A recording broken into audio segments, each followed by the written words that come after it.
نبی پاک صلی اللہ علیہ وسلم نے ارشاد فرمایا جس نے ہمارے بڑوں کی عزت نہ کی اور فرمایا کہ ہمارے چھوٹوں پر رحم نہ کیا اور ہمارے علماء کے حقوق نہ پہچانے، فرمایا وہ میری امت میں سے نہیں۔ حضور علیہ السلام نے سمجھانا چاہتے ہیں، بتانا چاہ رہے ہیں، فرمایا وہ میری امت میں سے نہیں ہے کہ جو چھوٹوں پر شفقت نہیں کرتا، بڑوں پر کا ادب نہیں کرتا اور علماء کے حق کو نہیں پہچانتا کہ ان کا حق کیا ہے، فرمایا وہ میری امت میں سے نہیں ہے۔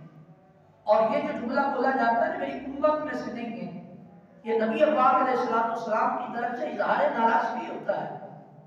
اور علماء نے اس کے کئی جواب ارشاد فرمائے ہیں۔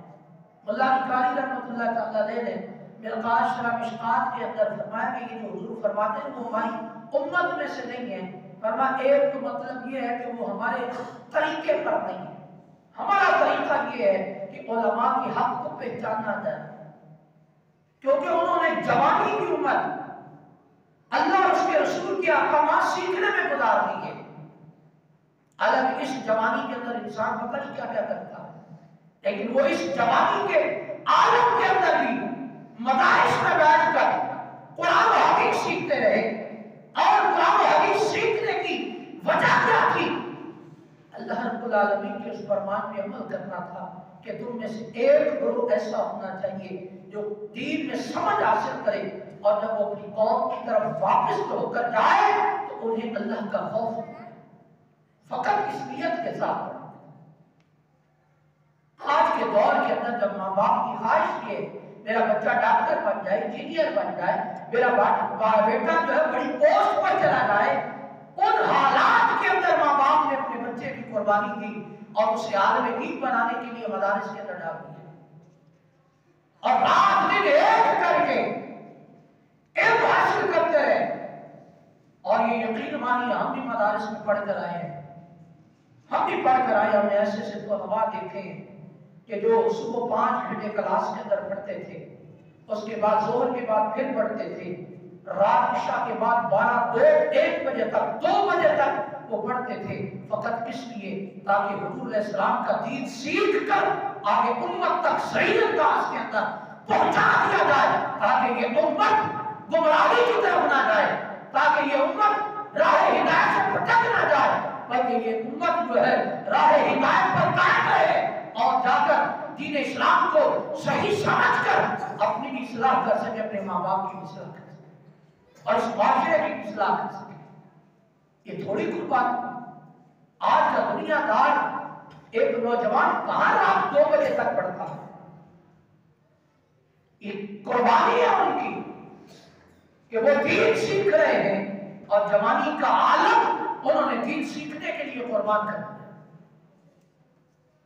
تو نبی پاک صلی اللہ علیہ وسلم ارشاد فرماتے ہیں کہ جس نے علماء کے حق کو نہیں نہ پہچانا، فرمایا وہ ہماری امت میں سے نہیں ہے۔ اور ملا علی قاری نے فرمایا کہ اس کا ایک مطلب یہ ہے کہ وہ ہماری سنت طریقے پر نہیں ہے، اور دوسرا معنی یہ بیان فرمایا قریب ہے کہ وہ ایمان سے ہاتھ دھو بیٹھے گا اور پھر وہ ہماری امت میں رہے گا ہی، ایمان سے ہی ہاتھ دھو بیٹھے گا۔ اللہ سے ڈر جانا چاہیے۔ معاملہ انتہائی نازک ہے آج کے ہمارے معاشرے کے اندر، علماء کی، حفاظ کی کیا قدر ہے یہ آپ میں سے ہر کوئی بندہ بخوبی جانتا ہے۔ آج کے اس دور کے اندر ہمارے رویے کچھ اس طرح کے ہیں کہ ہم اپنے بچوں کو خود ان علماء سے دور کر رہے ہوتے ہیں۔ جب ہمارے اندر علماء کی قدر نہیں ہوگی، ہماری اولاد کیسے علماء کے قریب جا کر ان سے قرآن و حدیث کو سیکھے گی؟ ہو ہی نہیں سکتا، ناممکن ہے یہ کہ جب ہم علماء سے اتنا دور ہیں تو ہماری اولاد کیسے قریب رہے گی؟ جب ہم اپنی انا کی خاطر کسی بھی عالم دین کی بات کو برداشت کرنے کے لیے تیار ہی کوئی نہیں، ہماری اولاد کیسے برداشت کرے؟ پھر ہماری طلب ہماری خواہش یہ ہے ہمارا بچہ حافظ قرآن بھی بن جائے، صحیح قرآن پڑھنے والا بھی بن جائے، عالم دین بھی بن جائے۔ یار کیسے بنے گا جب ہمارے دلوں کے اندر علماء کا ادب نہیں ہوگا تو ہماری اولاد کیسے علماء کے قریب بیٹھ کر علم کو حاصل کرے گی؟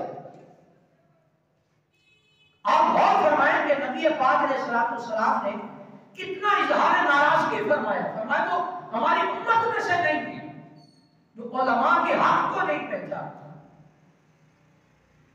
ہمارے یہاں معاشرے میں کیا ہے، سب سے گھٹیا انسان مسجد کے امام اور حافظ کو سمجھا جاتا ہے،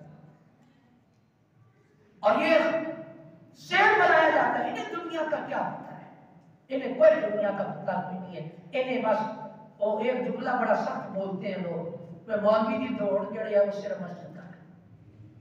یعنی یہ ہمارے معاشرے میں ایک لفظ بولا جاتا ہے، جملہ بولا جاتا ہے، یعنی اور اس کو ایک تنقید کی نظر سے بولا جاتا ہے، تنقید کی نظر سے کہ بھائی ان کی دوڑ صرف مسجد تک ہے، ان کو کیا پتا دنیا کے اندر کیا ہوتا ہے۔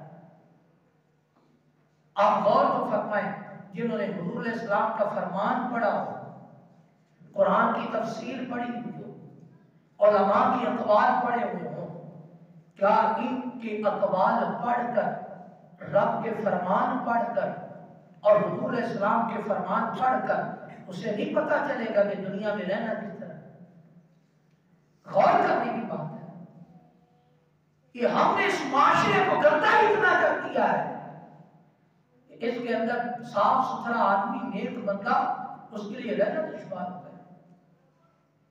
جبکہ نبی پاک صلی اللہ علیہ وسلم کیا فرماتے ہیں؟ فرمایا جس نے علماء کے حق کو ہی نہیں نہ پہچانا، فرمایا وہ ہماری امت میں سے نہیں۔ پھر یہ بدحالی کیوں نہیں ہوگی، ہماری چیزوں میں برکت کیوں نہیں اٹھے گی جب علماء کا حق ہی نہیں پہچانا ہم نے، ان کی عزت، ان کے ادب اور ان کے احترام کو ہی نہیں پہچانا۔ جب حضور علیہ السلام کے اس فرمان کو سننے کے بعد کہ علماء انبیاء کے وارث ہیں، یہ سننے کے بعد بھی ہم ان کی عزت، ان کا احترام اور کا ادب بھی نہیں کر سکے تو یاد رکھو تباہی نہیں ہوگی تو کیا ہوگی۔ یہ علماء کتنی قربانی ہے ان کی کہ جوانی علم کے اصول میں گزار دی، پھر ساری زندگی لوگوں کو فی سبیل اللہ قرآن و حدیث کے احکام بتاتے رہے۔ یہ قربانی نہیں ہے تو اور کیا ہے؟ لوگ مسئلہ پوچھنے آتے ہیں نا، فری میں مسئلہ بتا دیتے ہیں، اور یہی مشورہ آپ کسی وکیل سے لینے چلے جائیں، کسی ڈاکٹر سے آپ ایڈوائس لینا چلے جائیں، بغیر فیس کے کوئی ایڈوائس نہیں دیتا۔ یہ قربانی نہیں کہ بغیر کچھ لیے آپ کو شریعت کا مسئلہ بتا رہے ہیں، پھر کھڑے ہو کر بھی بتا رہے ہیں، بیٹھ کر بھی بتا رہے ہیں، چلتے ہوئے بھی بتا رہے ہیں۔ نہ نہیں، یہ قربانی نہیں۔ میں ساری زندگی ماں باپ کی جائیداد سے مزے آپ نے لوٹے، مرنے پر یہ مولوی آگے کھڑے ہو کے جنازہ پڑھا رہا ہے، یہ اس کی قربانی نہیں۔ قبر میں جا کر، قبر پر بیٹھ کر قرآن پڑھ رہا ہے، یہ قربانی نہیں ہے اس کی۔ بچہ دنیا میں آیا، جا کے کان میں اذان کس نے دی؟ مولوی نے جا کے دی۔ یہ مولوی کا احسان نہیں ہے، مسلمان اس نے کیا۔ تو آپ غور تو فرمائے علماء کی کہاں پر قربانیاں ہیں، فقط اس لیے تاکہ جو حضور علیہ السلام نے فرمایا کہ علماء انبیاء کے وارث ہیں اس پر پورا اتر سکے۔